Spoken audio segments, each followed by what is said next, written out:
Welcome to everybody who decided to join our Sano seminar. Well, today we have a talk on usage of Python for bioinformatics. So we have a title in different versions for this, but anyhow, it's about a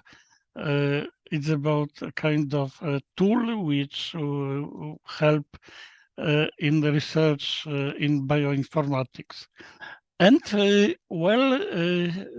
today speaker should be Pedro Garcia Lopez. Unfortunately, in last minute, he got some, let's say, new duties, and which were so immediate that he could not arrange anything to postpone his occupation.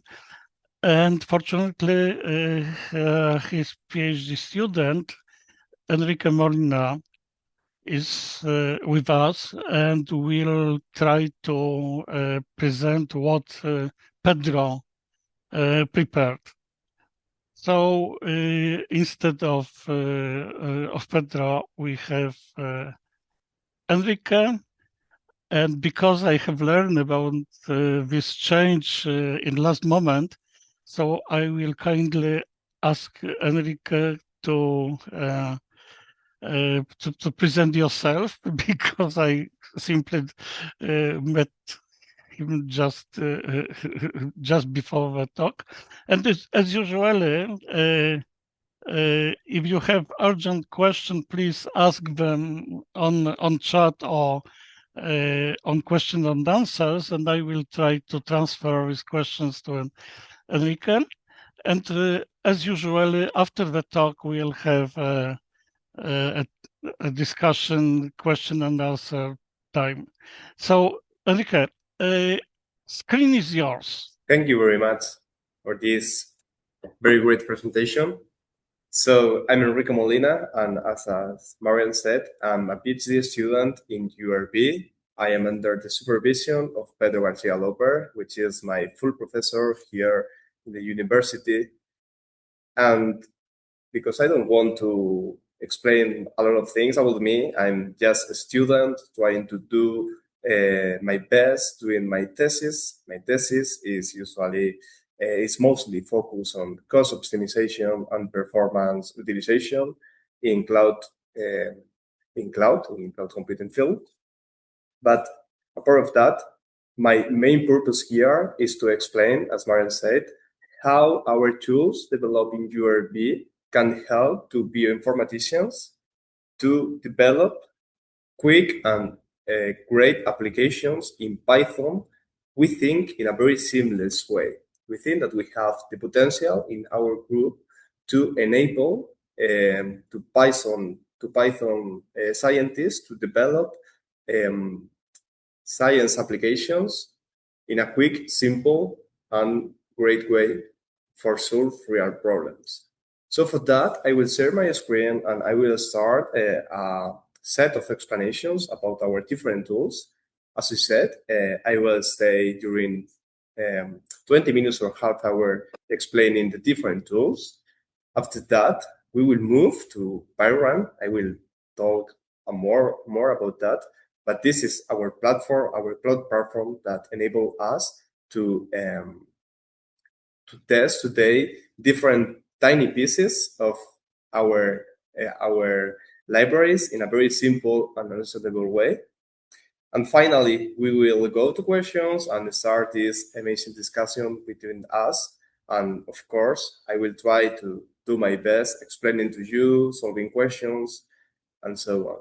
So let me share my screen, which is called Simplifying to Bioinformatics Data Science with Pyrun. This is not just by Pyrun, which is this first platform.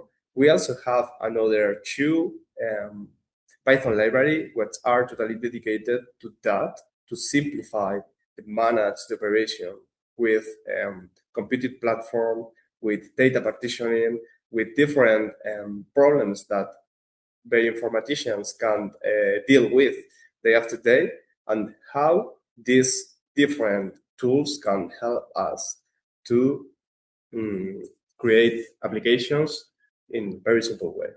So by the end of this tutorial, I think that we will learn about these three different tools. First, about Pyrun. Pyrun basically is a cloud platform. It's like a software as a service. You don't need to install anything, and it's a platform that is dedicated to provide to scientists with environment ready to code, ready to program, with almost zero configuration. So you don't need to concern about configuration, installation, maintenance of different runtimes, libraries. No, with Pyrun, the purpose is just the opposite, to have got environment as simple as possible. After that, as the second part, what we will learn is how we can use DataPlug.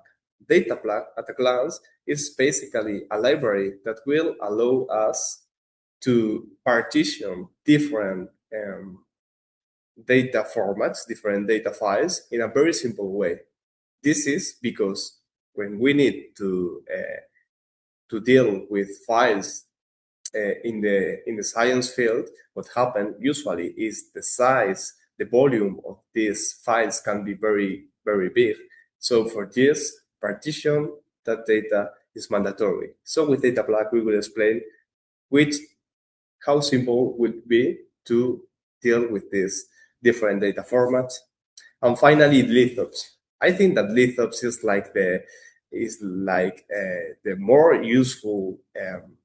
Free are very useful, but I think this is the most useful platform that we have in our group. And with lithops, the fact is that to launch a parallel application is so easy.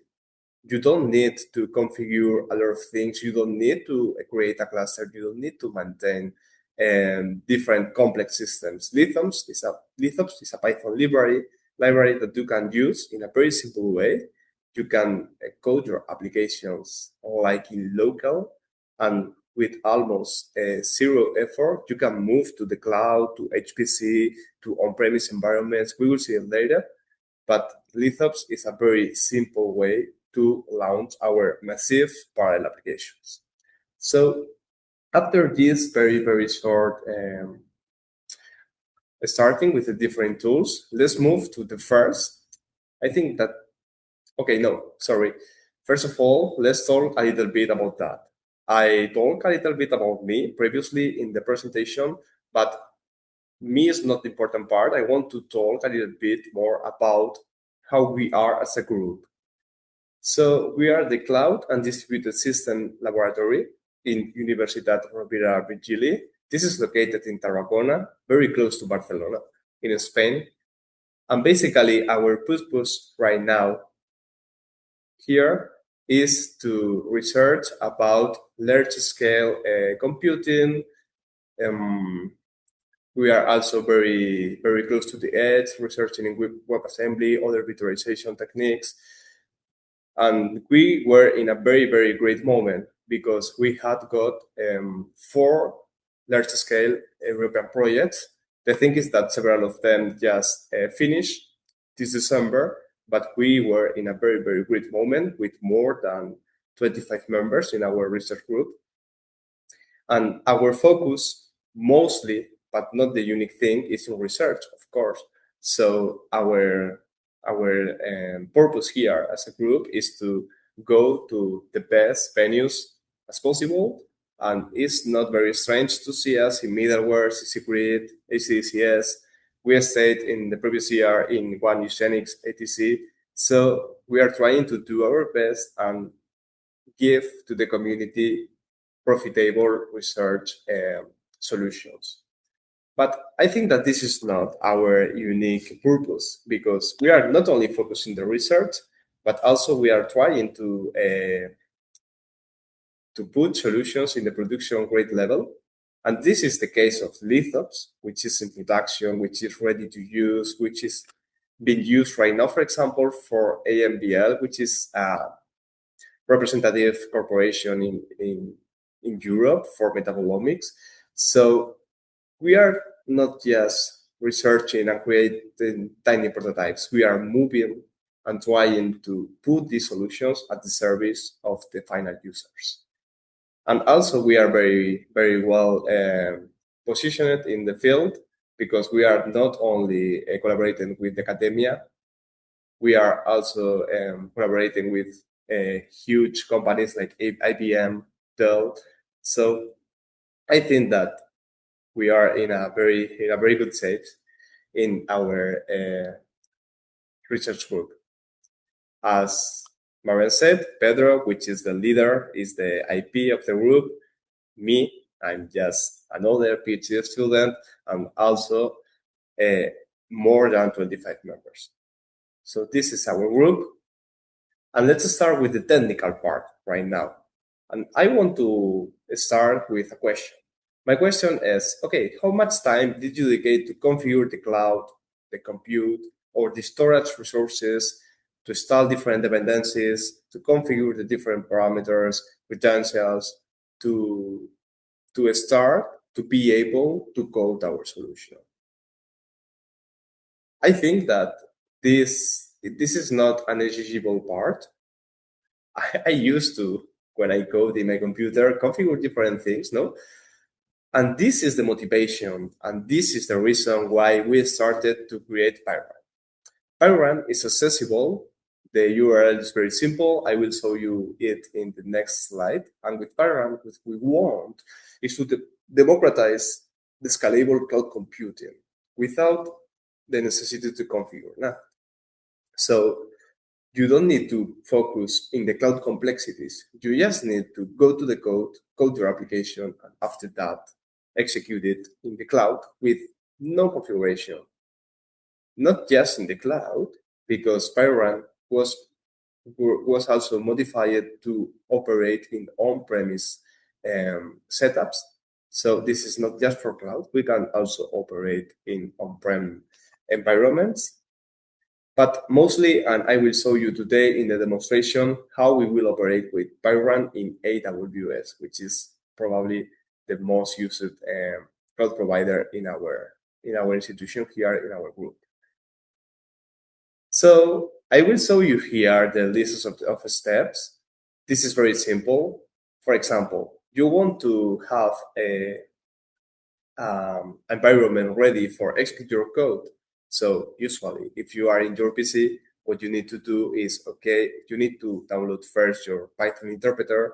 You need to download also different libraries that you need. And imagine what happens if you want to operate in the large scale field. You need to connect with a cluster. You need to manage the connection, configure different parameters. It's a lot of things. But this is not happening anymore with Pyrun. You just need to go to this URL. This is the endpoint of the application. And you will enter, I will show you later in the demonstration, to a login page. This login page, you can sync in, and after this, the dashboard of Pyrun will appear. You are your user. And the next thing is, okay, let's connect with a cloud provider. If you are in the cloud setup of Pyrun, you connect with AWS, for example, and after one single configuration step, you will be connected to the cloud provider. And inside Pyrun, you can use also lithops data plug automatically without any other configuration over Amazon Web Services. After this, what you can do? So we have in Pyrun a set of different applications, different pipelines, which is the real denomination of that in Pyrun. So this is thought like a space in which you can search different applications with other scientists. So let's imagine I have my pipeline, for example, that does water consumption analysis. Okay, so I can publish it in Pyrun, and automatically another scientist can clone this space and work in this space in a very, very simple way. For that, what we will do is, okay, we have our application and we create a workspace. A workspace is basically like a logical representation of our pipeline in which we have got the environment running. When the environment is running, what we will do is to enter to the environment, and this automatically will open in our browser. Will open in our browser the development space, the IDE. So with that, you have got an instance of Visual Studio Code in your browser without doing nothing, and this is ready with Python interpreter, with the different dependencies that you will need for that application, and so on, and directly connected to the cloud provider if you want, for example, to spawn different serverless functions for execute code, and so on. So as simple as Pyrun, you don't need almost to do nothing, no sensor required. You will have, in a very simple way, your code ready to execute. We are integrated with serverless platforms like Lithops. I will explain that later. But also, we are very well connected with Dask, with Spark, and other cluster solutions. So from Pyrun, it's very simple to manage that. And finally, we have got a monitoring part in Pyrun that allows us to control the different executions that were done, to control the cost, usage, and so on in the platform. So this is the first part. I will continue with the 3 different technologies, and after that, I will go to my browser and see the 3 tools together. Okay, I want to give you a turn. Do you have any questions so far?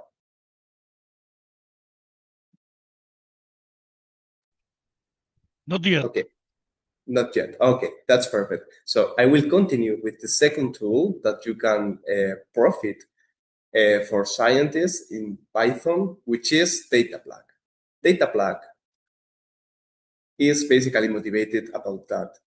Let's imagine this is just one example. And here we have got the National Cancer Institute data portal. Okay, so this single repository is storing like 9 petabytes of data. This is a huge amount of data. And this data is blocked here, is very big. And what you can do with this data from here is to get this data and analyze this data. This is not just the case of this institution. Probably scientists, institutions will have its own repository of data with big, very big, size of different formats. And we want to need, which is mandatory for us, is to access that data in an efficient way. And this is not happening always. This is something that we discovered in our research group. Because, for example, there are some data formats that are not thought for parallel accessing, which is what we want to solve here with DataPlug.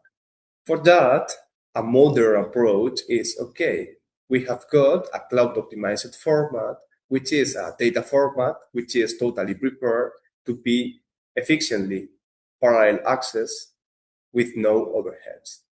That's really good. But the thing is that we also have got a lot of raw data blob, which is the normal data, which is what is appearing here, okay? We have our cloud optimized version, which is, for example, the cloud optimized GeoTF or point clouds cloud optimized, which are totally prepared for be parallel access in the efficient way, okay? But what happened with FASTA files, FASTQ files, EMC ML? So this kind of formats, it's on our own domain, of course. We have got genomics and other formats. But what happens if you want to deal with one of these files? What happens is that your files are not ready for efficient access. And that kind of legacy formats often require very costly and very high preprocessing, which is the first approach that we can think about that. What happened with this not cloud optimized data? Okay, so an approach is, okay, I want to process my file. My file is very big. So I need to split it in different parts, for example, in 20 parts for manage and process this file in different workers in our cluster, or in our infrastructure. So for that, what we will do is static partitioning. This is the baseline that we want to avoid, because with the static partitioning that we are doing is we will download the entire file. We will split in runtime this file in different and small pieces. And after that, we will persist, we will save these tiny parts again to the object storage. The results of that, the result is what is happening is that we are duplicating the data. This data here is totally the same that this data here, but the difference is that this is wrapped in a single file, but this is wrapped in different files. But we are using the double of storage just for this. We are redundant. We have got redundant data. So this is one of the reasons why static partitioning is not efficient, it's not optimal. And the other thing is that we need to download the data, we need to persist the data again, and we are using the double of bandwidth to use that. So we need to move forward and try to optimize that. And for that, we created DataPlug. And DataPlug is a tool that is operating over this kind of files, over FASTA, over FASTQ, over MSAML, and are enable these formats with external indexes that are defining the different important parts that we need to consider to efficiently partitionize the data with no redundancy, not duplicating the data. And for that, we have got two different star operations. The first is the preprocessing. The preprocessing is mandatory, but this is an action that you just need to do once, a single time. And with this, you got your file and you prepared your file with the external indices. With that, you have got your legacy format adapted to be parallel, efficiently processed with DataPlug. Here, we can see the big picture of the operation. So the first is, okay, we have got our object here, so we will preprocess our file. This is happening here, and after that, what we want is to use the generated metadata to, on the fly, and this is an important term, on the fly ingest the different chunks of data in the different workers without any complexity. So DataPlug automatically under the hood is calculating the different partitions, different chunks of data using this metadata. And this representation of the logical partitions will be mapped to the different workers that we will have. That can be DevOps workers, task workers, Spark workers, it doesn't matter.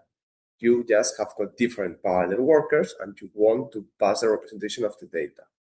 And after that, each worker, what we will do is to use this logical representation of the data, which is minimal, it's just like pointers, to download the entire data from storage using parallel HTTP partial operations, the byte range operations, which you have just download the part of the data that is important to that worker.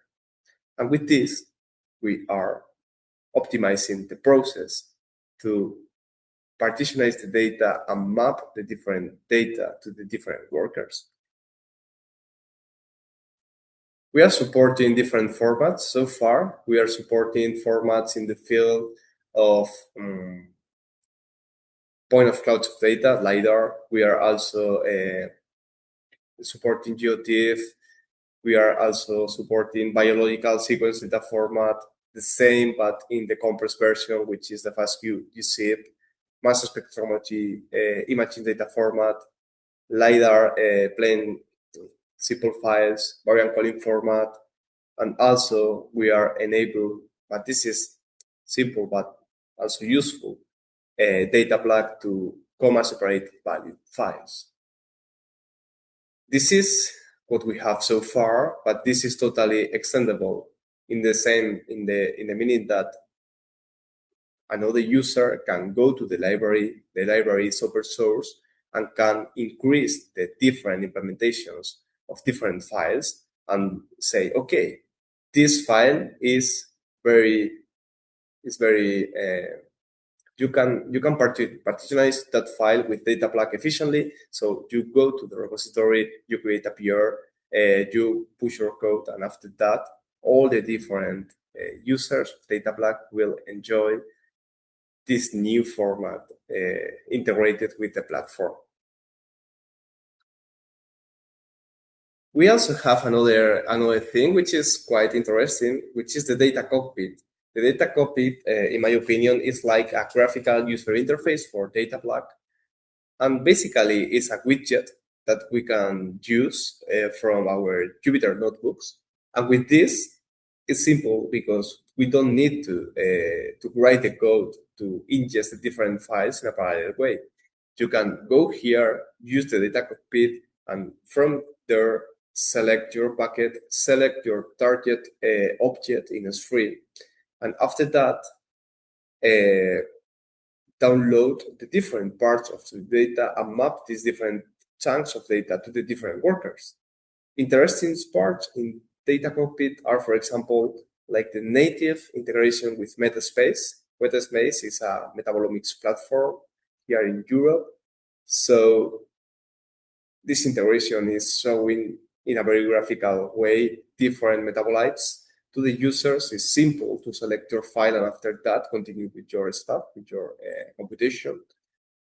And also, we have got a benchmarking option inside the data cockpit, which is enabled, and this is an interesting problem, to the users to select which is the best partition size that you want to your computation. And this is very important because when you are statically partitioning your files, you can say, okay, I have this big file. For example, the big file have got, I don't know, 500 gigabytes. And I want to partition that file in 10 files, in 50 files of 10 gigabytes. Okay. But which is the heuristic that you are using to say, okay, 10 gigabytes is the best size for data? You are not sure about that. You are just reducing the data to manageable size, and after that, doing the computation. So with data cockpit, with data platform, what we can do is to try with different number of partitions and say, okay, that's the best chunk size that you need to your computation. And this is integrated in a simple way. I will show you it later with data plug. And also, I want to explain a little bit about that. 1 minute. In the second part of the seminar, we will go to the demonstrations, and I will show you different demonstrations that we have got in a created workspace. You have got 5 different demonstrations in this workspace. I will show you a little bit less during the seminar because of the constraint of the time. But if you want, in your home, you can enter Pyrun, create a user in a simple way. You need a connection with AWS. But after that, you can just declare your workspace and play with all these different demonstrations, which are from the 1 to the 5, dedicated totally to see the different functionalities that we have got with DataPlug. So this is the second part, talking about DataPlug. Another time, I want to repeat the question. Do you have any questions about DataPlug this time? Well, I don't see any questions on chat and on question and answer, so it seems that it's you can go on with the explanation. Thank you. Okay. So let's then close this presentation part with lithops. As I said, lithops for me is like the very powerful part of this presentation, because for me, lithops is the core of the large scale computation that you can use in a very simple way. This is very good. After that, I will explain it a bit more. Lithops is not a silver bullet. It's not dedicated to all kind of different pipelines, all kind of different applications, parallel applications. Okay, that's true. But for a set of different applications, I will explain it a bit later which set of applications. Lithops is a very powerful framework library that you can use to as executor of the applications. So I have another question right now, and that question is, how much time did you pay for unused infrastructure or cluster? You know that to have got a cluster is a very expensive situation. There are different setups, of course. The first is we have got our own resources. This is happening in HPC. This is happening in on-premise environments. And if you have different resources, okay, you don't need to pay ideally for that. So it's necessary. But this question is more important if you are using ephemeral resources in the cloud. You need to hire the different compute power that you need to execute your applications. So that's the reason why this question is very important. If you go to the cloud, you create a cluster, you need to pay hour after hour for this expensive cluster. This is expensive action. And other problems arise. For example, which is the size of this cluster? Sometimes, in some moments, I will have a big cluster, and I will have no demand or almost zero computation. And in other moments, maybe I have like a burst of different executions, and my cluster will be small. I will need more compute power, and I can try to scale or de-scale my cluster, but this is also a slow action.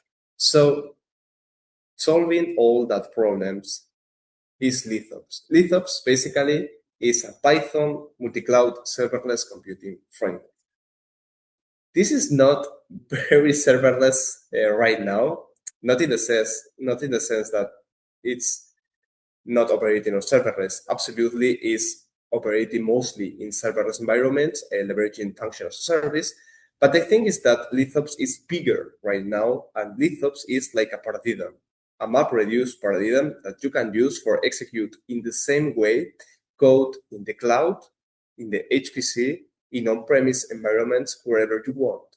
And that's a very good thing, because, for example, you can start developing your application locally, and after that, with just one line of change, move this code to your HPC, or say, okay, I want to move it to functions to AWS. So you configure your connection, and automatically your same code will go to Lambda functions in AWS, and you will scale a lot of this. So this is the purpose of Lithops. Leverage initially the serverless computing powerful, in the cloud, but right now it's bigger and it's operating in a lot of different environments.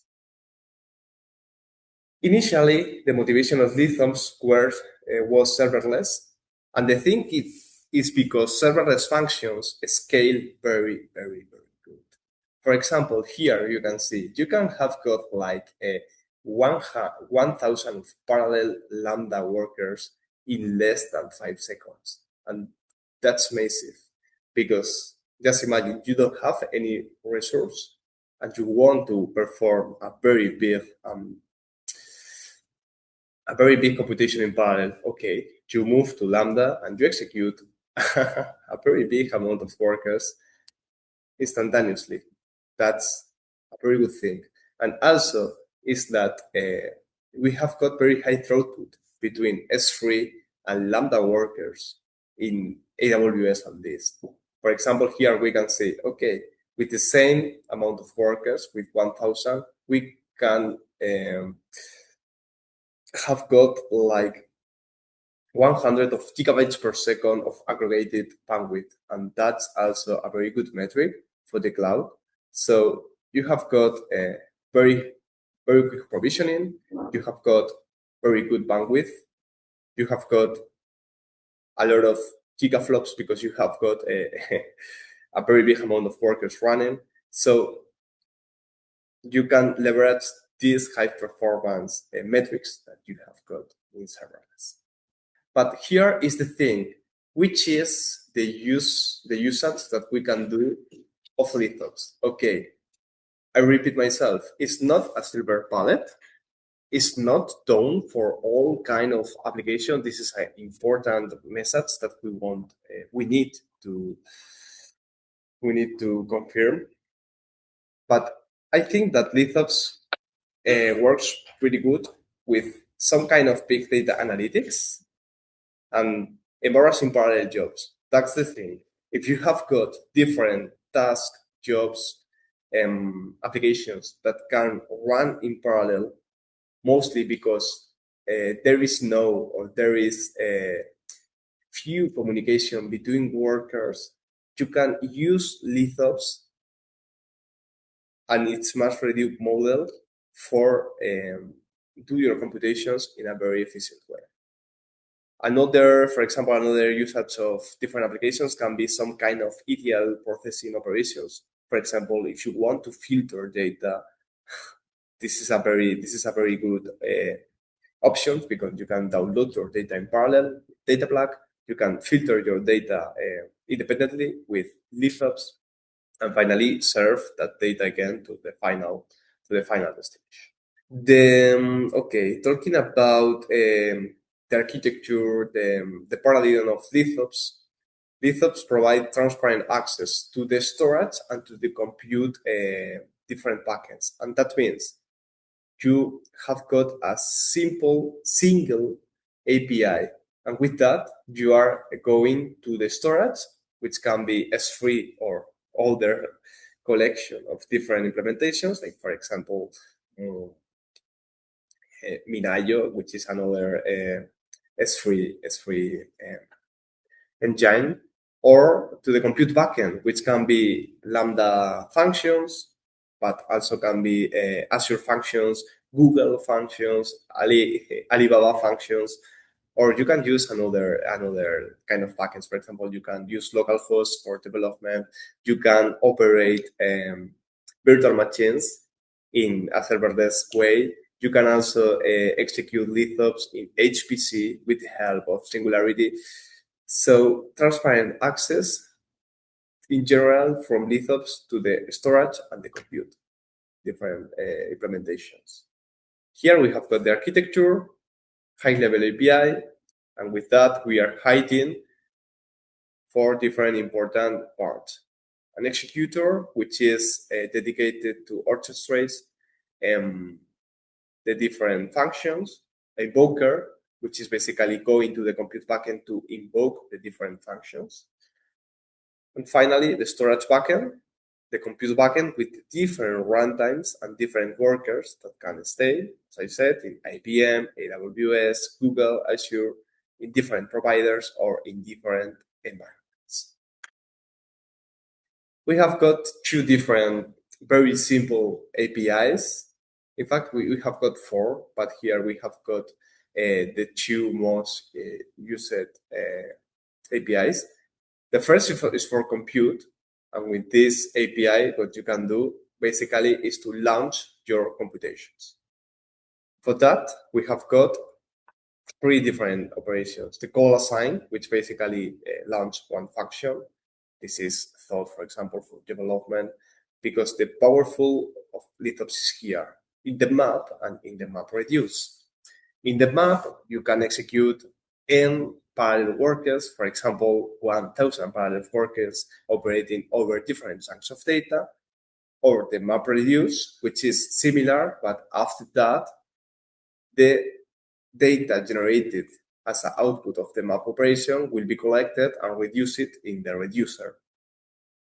This is the important part in the compute API, and in the storage API, what we are providing to users is two operations to manage to get, put, delete different objects that we have got vast majority of the time in S3 deployments, but in an abstract and common way. Lithops, from its beginning, I think that this is for the science, because we have got a collection of different applications that totally are focused on that. We have got geospatial pipelines. The first, which is the NDVI, or a water consumption pipeline. We are also operating in the genomics file. We have got a complex but functional variant calling pipeline, which is using lithops and the scalability that functional service is providing to users to execute a huge computation with a very good performance in time. Metabolomics also is in lithops, and Metaspace, which is this European institution, is actually using lithops in production. If you go to the platform and you execute a computation, I think that it is, you need to pay for that right now, but to 1 month, 2 months ago, it was for free. If you execute that different pipelines, these pipelines are working on lithops. Why? Because Metaspace in the beginning had problems with the price of maintaining a cluster, which is expensive action. And finally, in the astronomic field, I was investing some efforts in a past European actual European project in use lithops for detecting sunspikes with the named Tasca-C pipeline, which is a pipeline that in parallel is operating over a lot of measurement stage files, which is different measurements that we are getting from arrays of antennas. So there are a few examples, but lithops in general, I think, is done for some kind of scientific pipelines that can leverage this low or no communication between workers, but you can use that to launch your code in a very simple way with very, very few code. You can also have get the different metrics from executions. Here you have got this is an example of an execution. And here you have got important data, like for example the compute time, the moment of the starting function, of the end of the function, the used memory. And for example, in our research group, and me especially, we are using all this useful information to optimize different pipelines, to optimize applications with lithops in the cloud. And Pyrun, by default, is also providing with a monitoring dashboard to see, for example, important metrics like the usage of CPU, the usage of disk, and memory, etc. And in the same way, like previously with DataPlug, in the same workspace that I will present to you just after that, we have got different lithops demonstration we will move to one or two of them in the demonstration part, and you will see how simple it is to execute lithops in the cloud and launch a parallel application with very, very few lines of code. And finally, to wrap up, to gather the 3 different tools that we presented in this session, in this seminar, what I want to say is we have got 3 different useful tools, and we can see the different benefits of using the 3 together. Because, for example, you can start developing in Pyrun.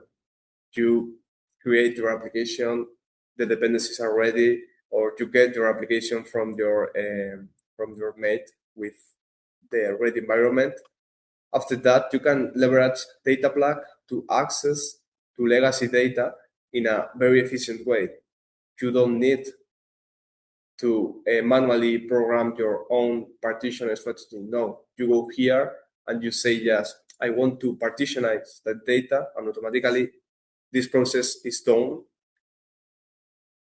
And finally, you can use lithops for map these different chunks of data to different workers and do this computation whatever you want. You saw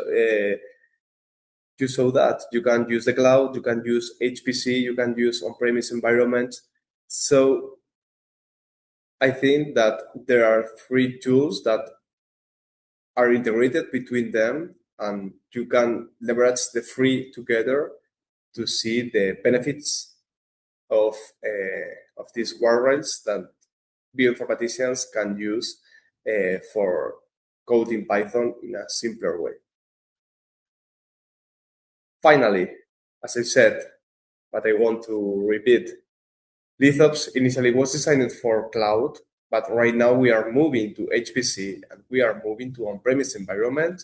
So you can use lithops whatever you want.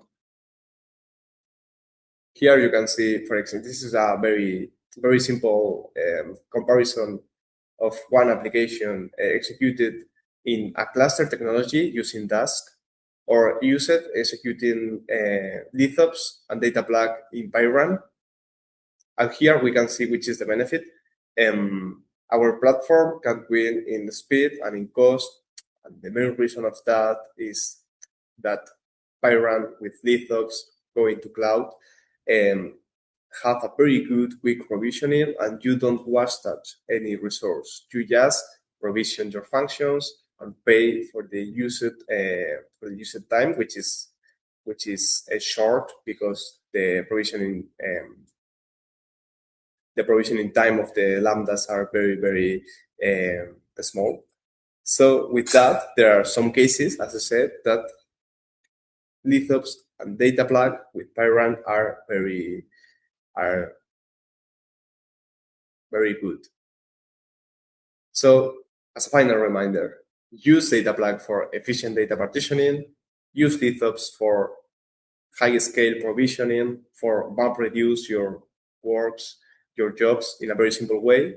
And if you don't want to manage your environment, to manage your dependencies, and you want to just open your browser and move to Pyrun and use the 3 things together. So thank you very much.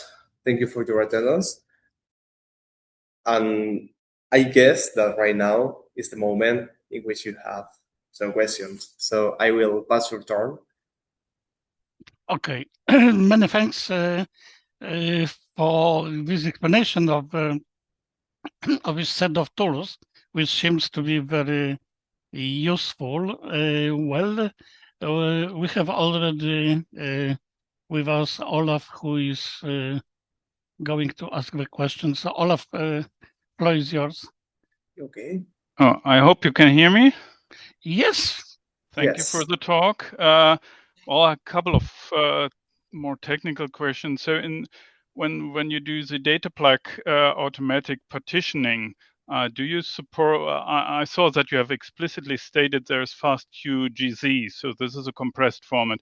But of course, in many of these cases, it might be beneficial to have either on-the-fly compression before you do the partitioning somewhere, because many of the formats, well, they are not very well compressed. Yeah, if you have a CSV data, yeah, they waste a lot of let's say bandwidth when you transport them. So, do you support such things?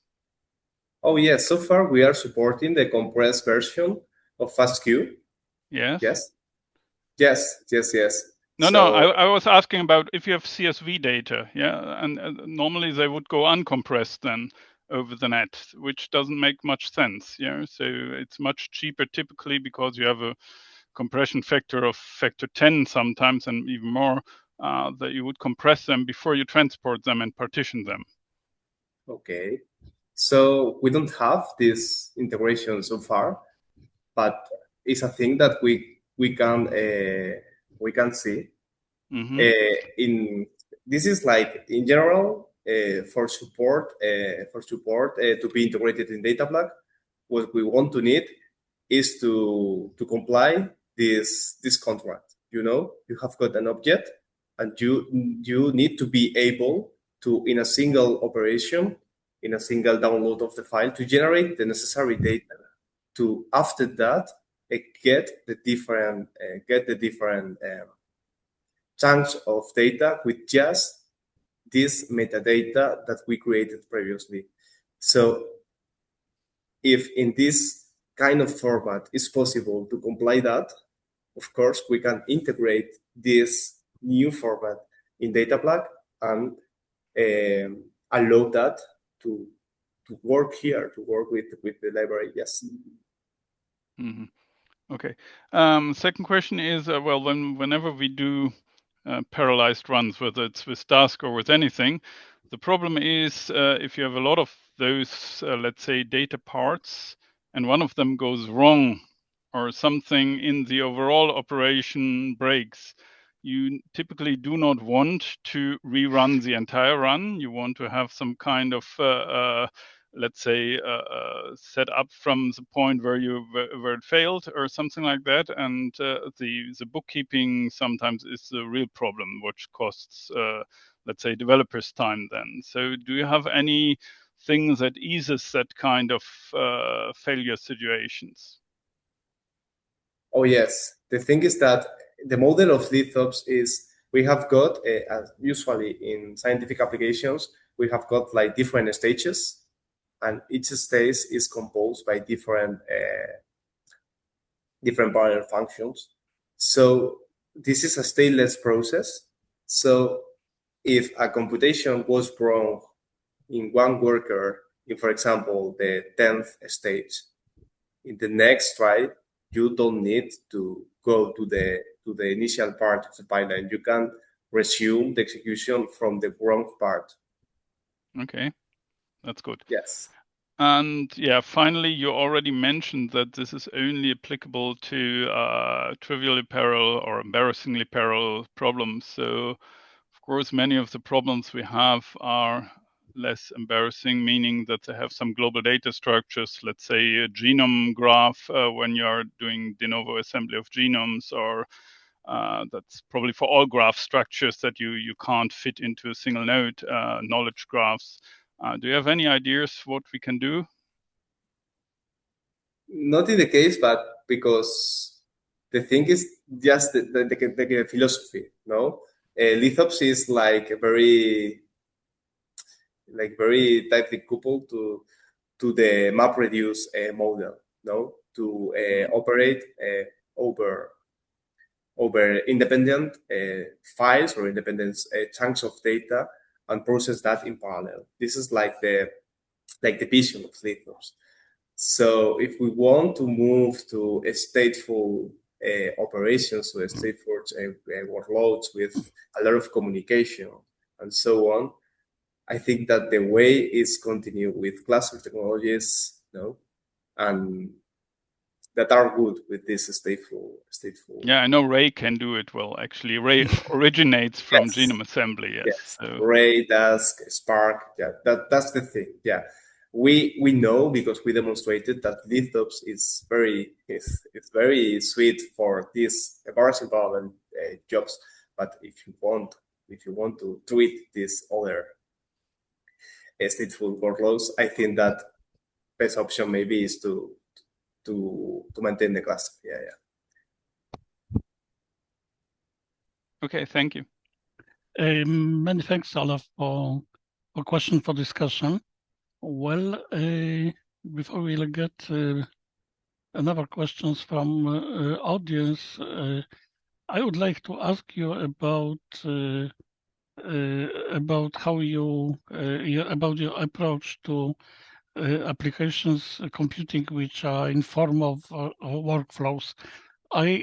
You have already said that it is possible to organize with your tools, but if you could give more detailed explanation how it works and what, for example, can be done in the case in one of these part of the workflow will fail. So do you have something like a kind of, let's say, solutions for broken part of the workflow or something like this?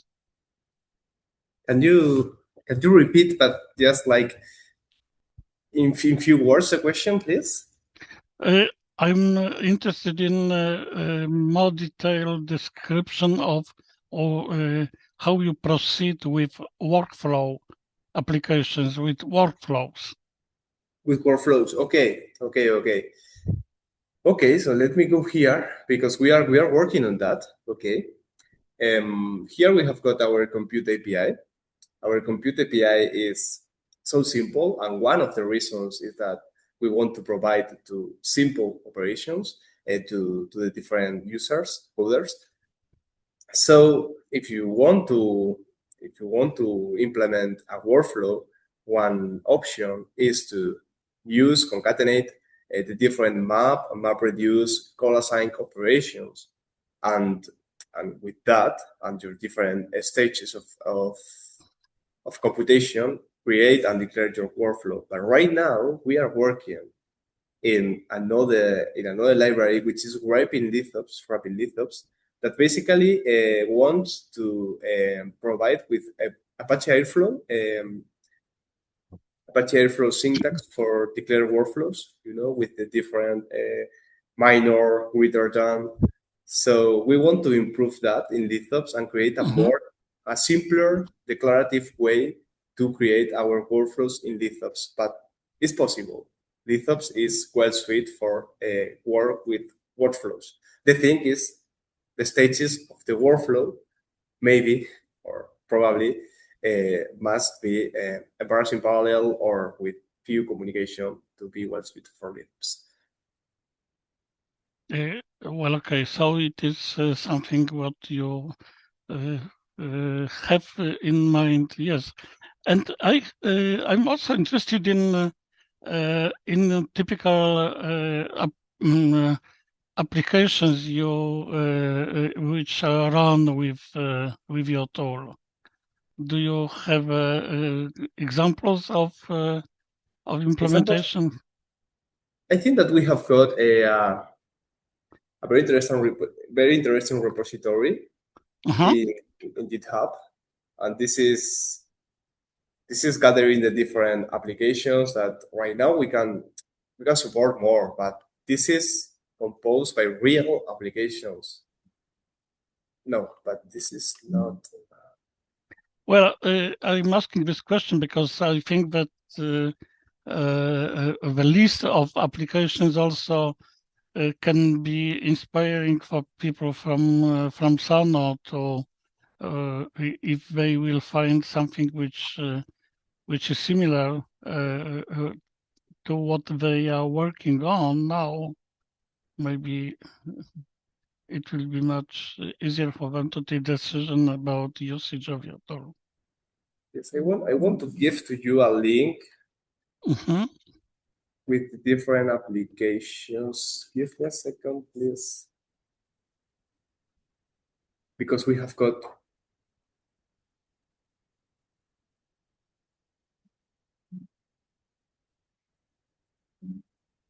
It's here. Okay. I will copy paste that here in Zoom. Well. Where is this link? Where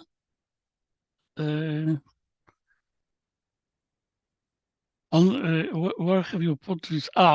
Here in the chat. In the chat. Okay, now I see the link. And so here we have got a very short table, very short in a sense with very short description of different applications that we have got right now. And as I said in the slides, we have got applications in the geospatial domain. For example, calculating the differential vertical index, and also, for example, processing different LiDAR files, calculating water consumption in a region. This, for example, is like very big workflow with more than 15 stages for metaspace. Okay. In the genomics, as I said, we have got a variant calling pipeline, which is also quite complex, but is very well suited for lithops. In the astronomics field, this is the pipeline that we were working in the previous year in collaboration with Observatory of Paris for massive processing of solar data. And for example, here we have got other very elastic pipelines that are very well suited for function as a service, because we can exploit the different elasticity that we have got, extreme sorting.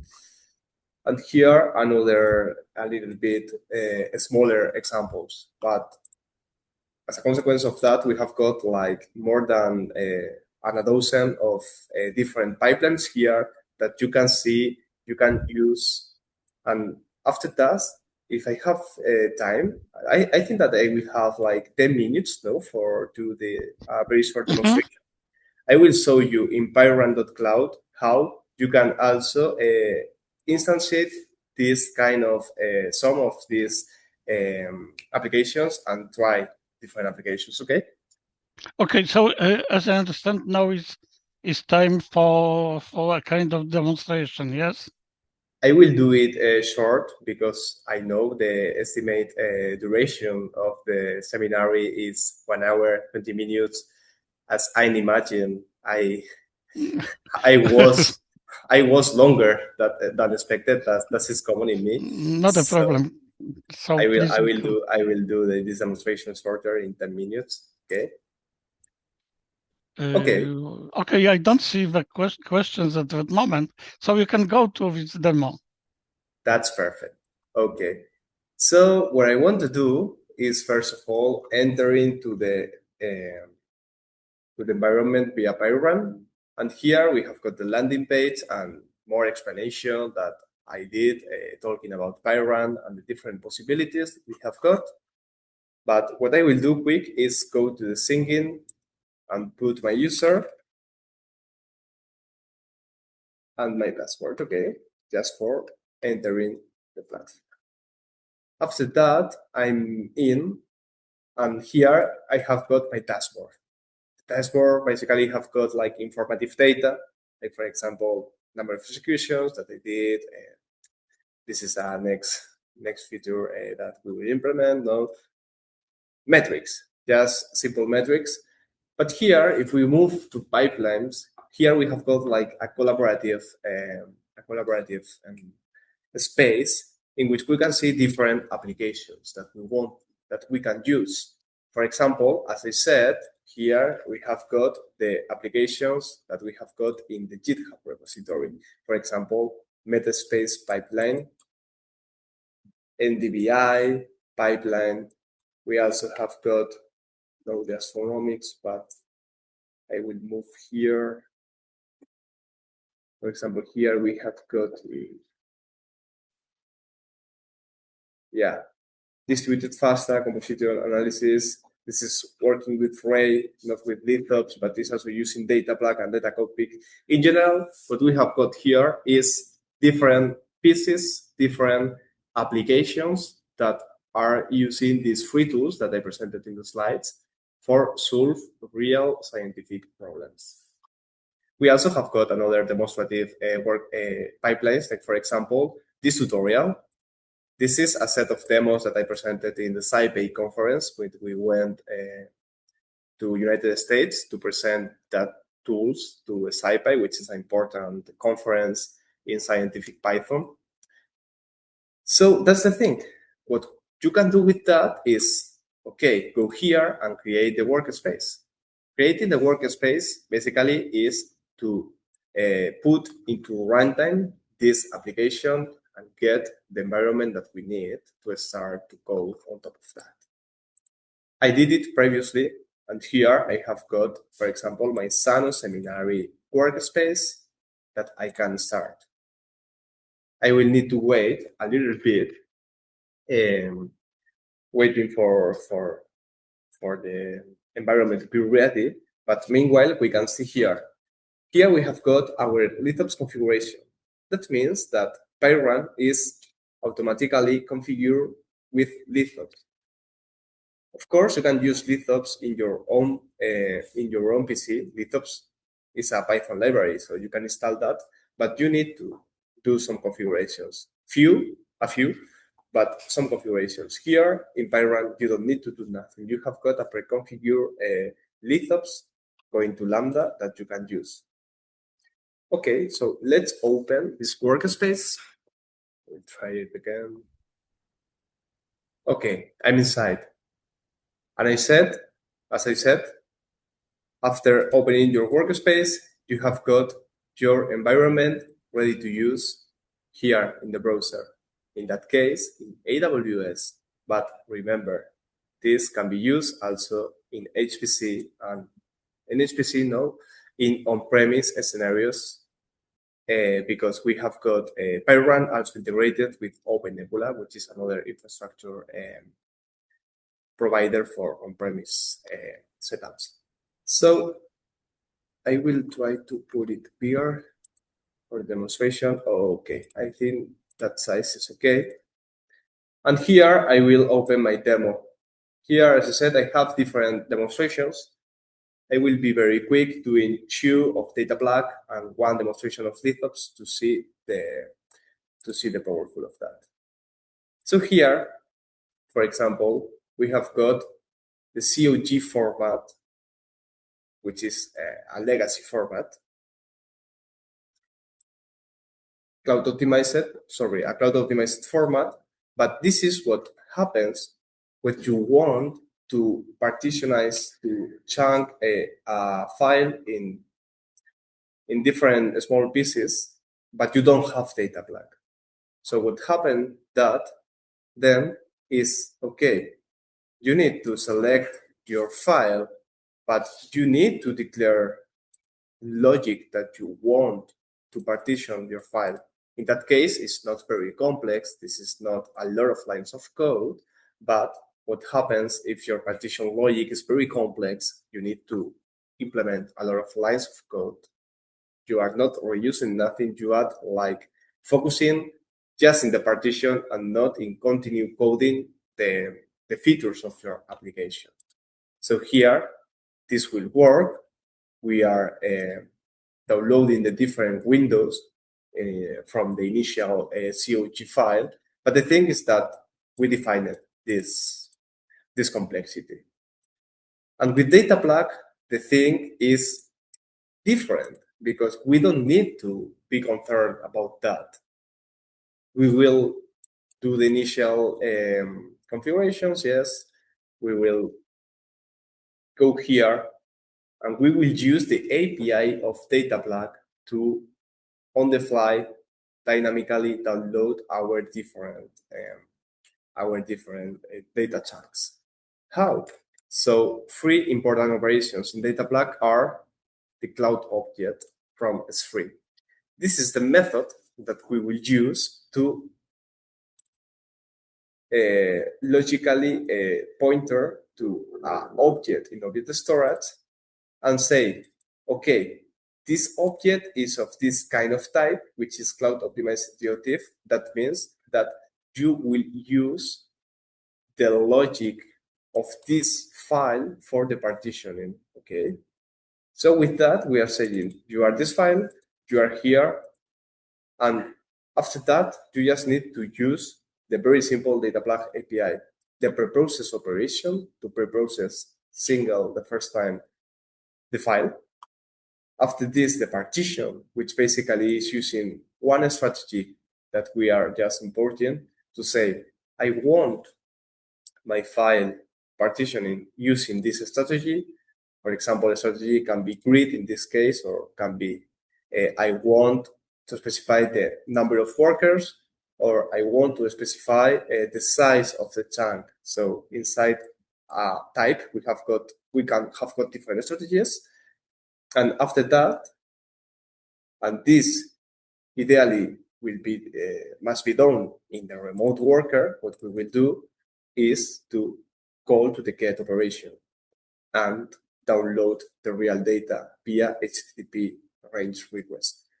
So important parts here in data plug: object instantiation, preprocess operation, partition operation to create the virtual chunks of the data, and the get operation that executed over each data slice is downloaded the concrete chunk of the data, okay?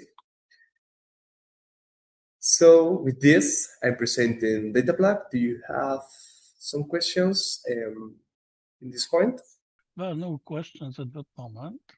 Okay, let's move then to the final part, which is same, simple Jupyter notebooks, but with lithops. And let's see what lithops can do for us.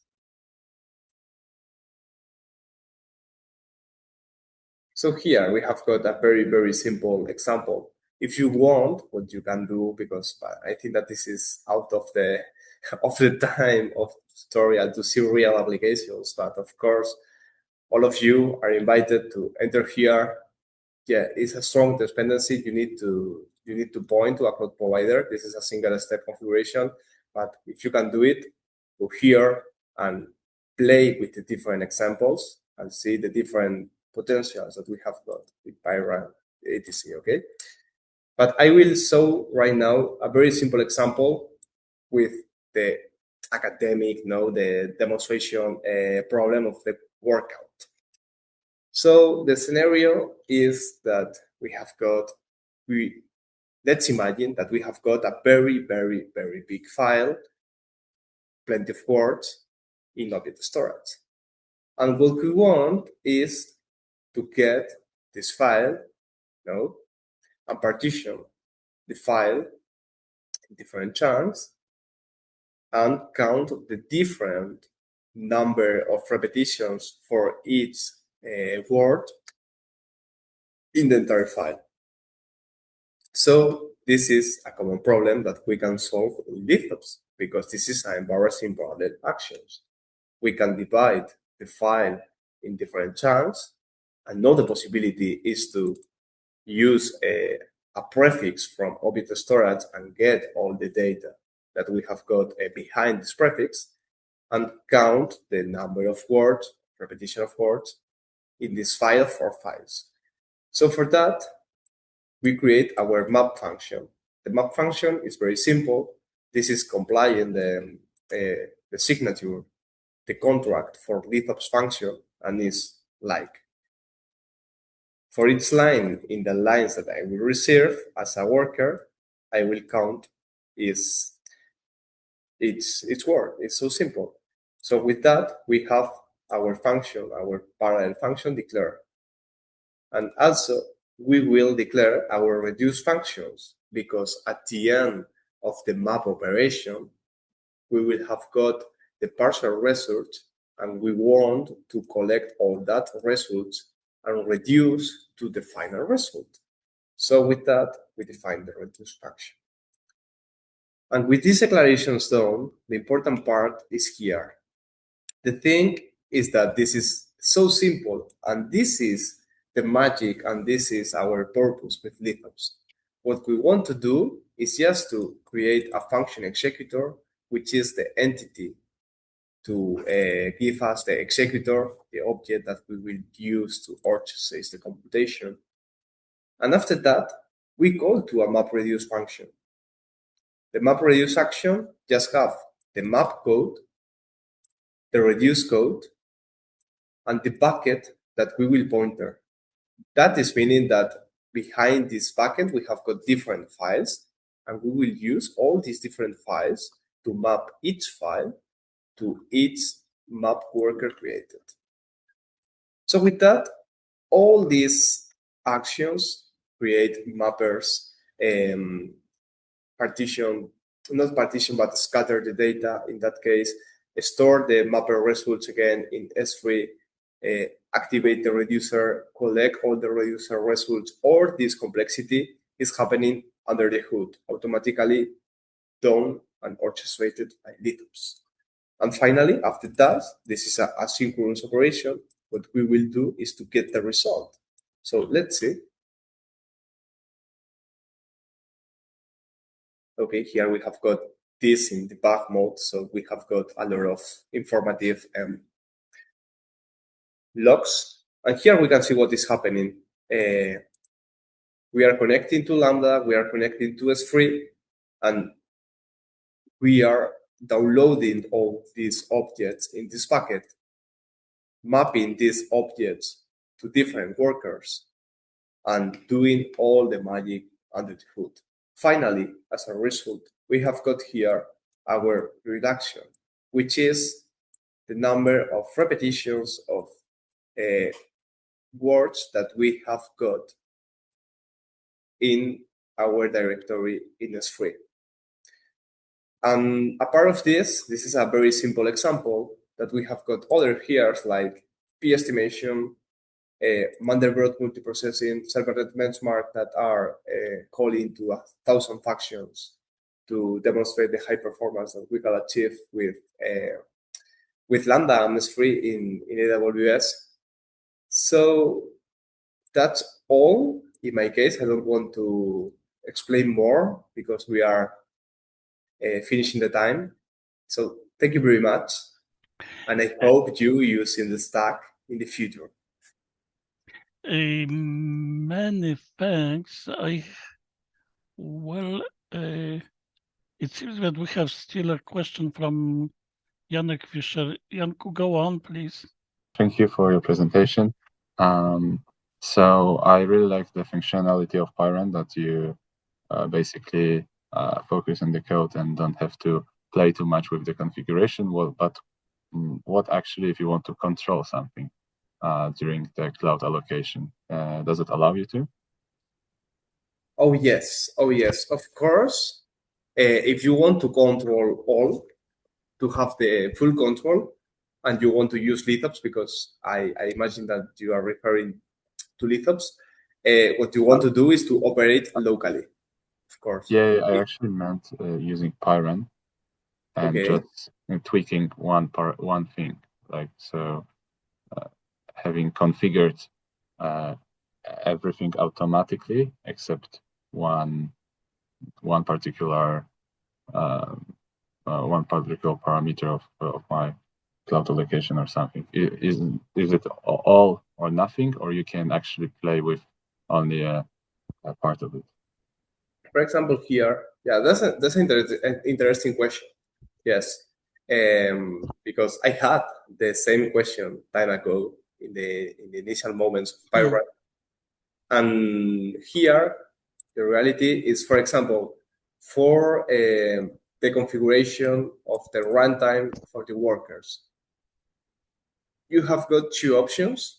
The simple one, the abstracted one, which is less powerful, but can cover a part of the use cases and is simpler to the user, which is to, this is not the case, this is the complex one. You can use as a simple method, like a conda runtime or something like that, which is very simple to declare. But if you want to have more control of your runtime, you can go here, create a Docker file, and use the Docker file syntax for declare all your emails. What is happening in that case? Because in this LitOps and Data Plug SIP tutorial, that is the tutorial that I developed for this 4 hours tutorial that we have in United States. Here we have got a lot of dependencies. We are using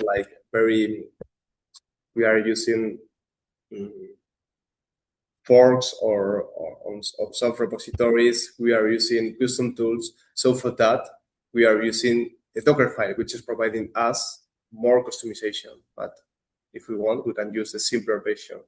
So yes, I think that in general, we try to cover this not losing of control with Pyrun, but maybe we need to control something more. I'm not sure, but yes, this is in our mind, and we are trying to not quit some control by using Pyrun. Okay, thank you a lot. Thank you a lot. And the code that you were demonstrating now, is it available? I mean, the demos and so on. This code, for example. Yeah. Okay. Yes. I think that's interesting. Okay. So if you want to play with that, that's very simple. You need to register to Pyrun. You need to connect to a cloud with a cloud provider. And after that, you need to go here to pipelines. I will copy also this. So when I will actually launch a pipeline, the code will be there already. Yes. Okay. The pipeline is wrapping the code. So when you create a pipeline and this create a workspace, your workspace will include all the code. Okay, that's the reason why I said that. Okay. Yes, this is like a kind of a sharing project, because if you develop something and you want another researcher, scientist using that, you can publish that by Pyrun, and other people can see the solution. It's like a sharing application in a sense. Perfect. Thanks. Okay, thank you very much. Well, Enrico, many thanks for replacing Pedro. Best regards to him. Thank you very much. And well, I think that everybody who was interested in getting knowledge about Pyrun has got basic information. And well, I think that if there will be it will be necessary, people will contact Pedro and you. So many thanks for being with us. Many thanks for everybody for being at our seminar. And I would like to invite all of you to next seminar, which will be in 2 days from now. It will be on Wednesday, as we host at Sano Professor Joel Arais from University of Coimbra. And on Wednesday at the same time, at 2 o'clock, he will give a talk about generative models for drug discovery. It will be a kind of a way from pharmacogenomics to target molecular design.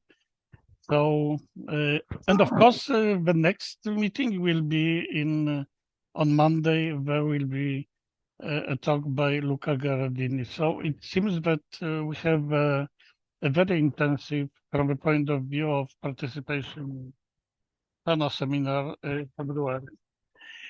So many thanks, and see you on Wednesday and on Monday. Thank you, and bye. Thank you, Dorothy.